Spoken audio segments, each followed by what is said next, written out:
of focusing on Homeland security. And how we do that is that we focus on making sure that we're not only securing our border each and every day, knowing who's coming into this country and who should not be coming into our country, but also the illegal criminal aliens that we have on our streets, getting them out, and getting them out before they perpetuate more crimes and create more victims out of our families that live in our communities.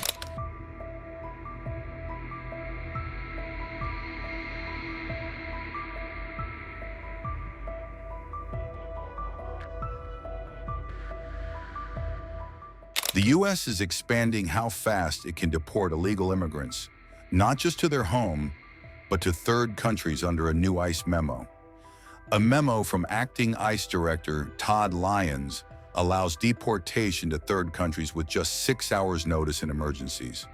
Previously, ICE waited at least 24 hours after notifying immigrants of deportation to a third country.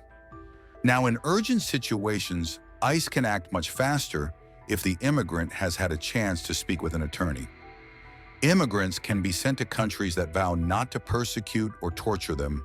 No further hearings needed. This policy shift follows a Supreme Court ruling in June that lifted a block on such third country removals. That ruling cleared the way for faster deportations without screening for fears of harm in the destination country. Since then, ICE has deported 8 migrants to South Sudan from Cuba, Myanmar, Mexico, and other nations.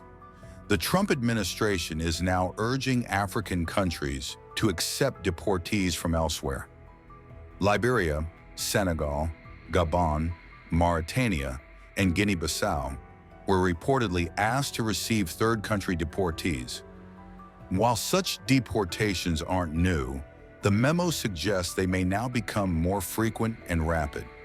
During Trump's first term, his administration deported small numbers of people from El Salvador and Honduras to Guatemala. Former President Joe Biden's Democratic administration struck a deal with Mexico to take thousands of migrants from Cuba, Haiti, Nicaragua, and Venezuela, since it was difficult to deport migrants to those nations. The new IC memo was filed as evidence in a lawsuit over the wrongful deportation of Maryland resident Kilmar Abrego Garcia to El Salvador. Today, we wanted to gather and talk about all of the excellent work that these officers behind us are doing every single day to make America safe again. It's been about 6 months now since President Trump has come into office as President of the United States. And as you know, he has a mandate from the American people to clean up our streets, to help make our communities safer, and has given me the job of focusing on Homeland security. And how we do that is that we focus on making sure that we're not only securing our border each and every day, knowing who's coming into this country, and who should not be coming into our country, but also the illegal criminal aliens that we have on our streets, getting them out, and getting them out before they perpetuate more crimes and create more victims out of our families that live in our communities.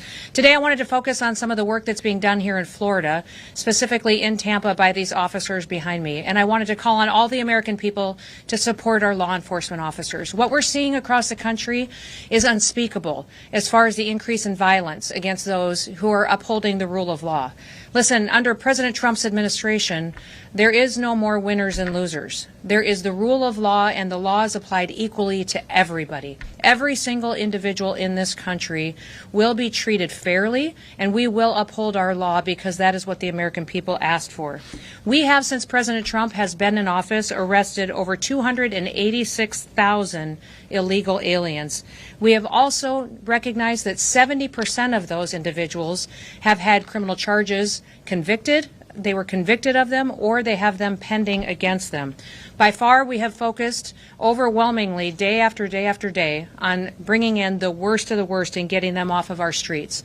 Those are the murderers, the rapists, the pedophiles, those who would perpetuate child pornography. They would traffic drugs and traffic our children and use violence against them. Notably, we have arrested 600 known or suspected terrorists off of our streets, and we've arrested over 2,700 known members of the Tren de Aragua gang and gotten them out of the United States of America. I want to give you a few examples today of the good work that's been done here in Florida and specifically here in Tampa as well. In March, ICE Tampa arrested a 27-year-old Guatemalan illegal alien who has a pending felony charge for cruelty towards a child. We also have Earlier this week, an illegal alien was arrested right here in Tampa for producing, possessing, and distributing child pornography. Listen to that. Not just for possessing it, not just for distributing it, but also producing it and committing victims out of our children. On July 7th, HSI, Sarasota, and the Manatee County Sheriff's Office arrested a Mexican national with an outstanding warrant for sexual battery of a victim under the age of 12 years old.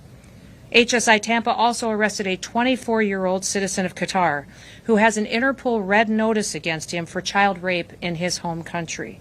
A 35-year-old Venezuelan illegal alien had been previously arrested in New York City for assault with a weapon. In New York City, of course, they released him. Released him without any consequences, but ICE was able to take him into custody. HSI Tampa arrested him just here in June.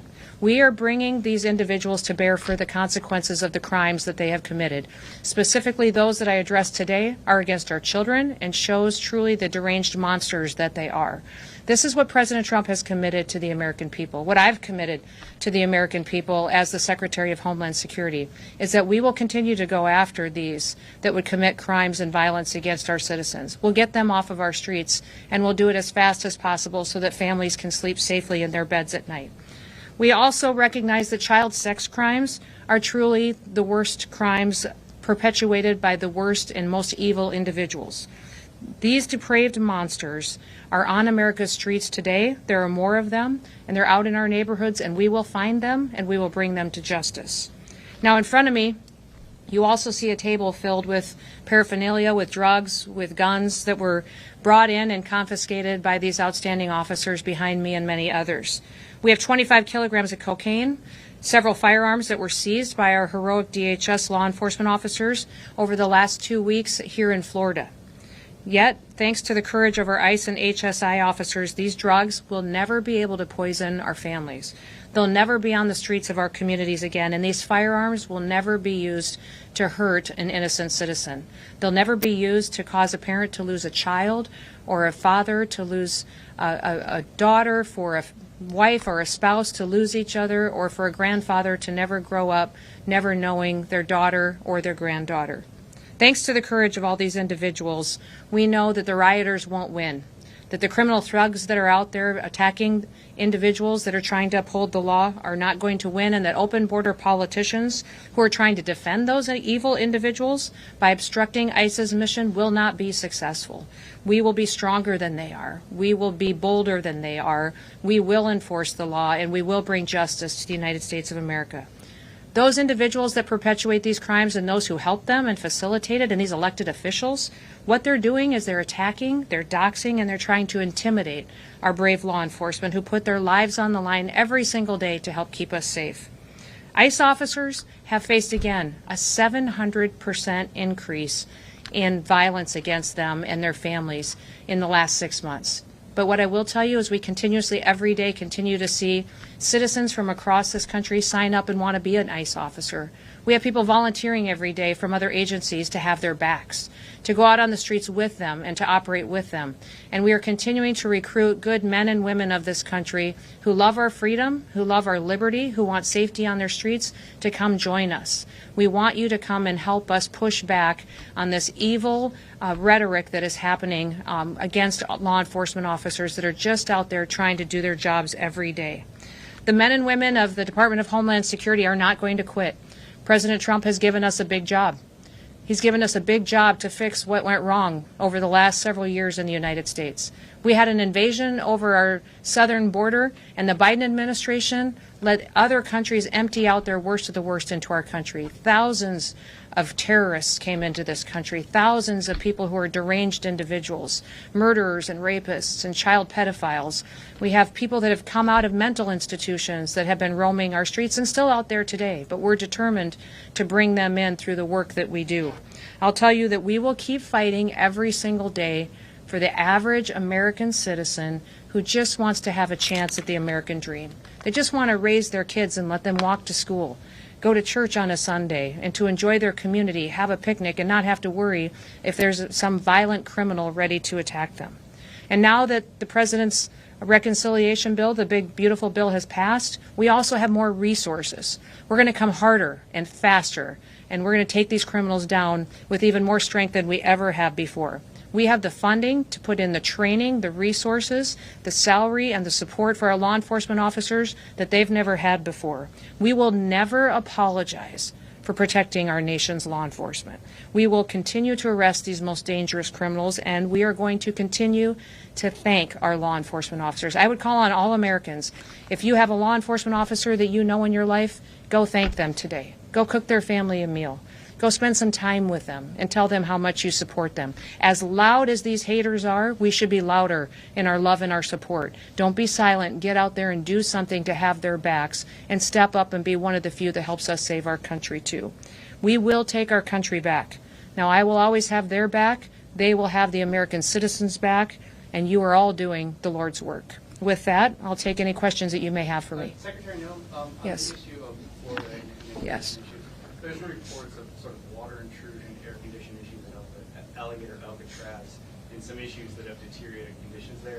Is that something your department is aware of? And do you have any thoughts on kind of how that's gone since it's initially been rolled out? And I know you were supportive of Yeah, Alligator Alcatraz is held to the same standards that all federal facilities are, and in most states and in other jurisdictions, federal facilities are upheld to a higher quality of standards than what some state and local jurisdictions have. So any issues that were there have been addressed. It's a fantastic resource for us to be able to utilize in order for a detention facility to repatriate people back home to their home countries. And what I would say that this is Alligator Alcatraz is a state-run facility run on our behalf, but we're incredibly grateful for the partnership that we have with Florida.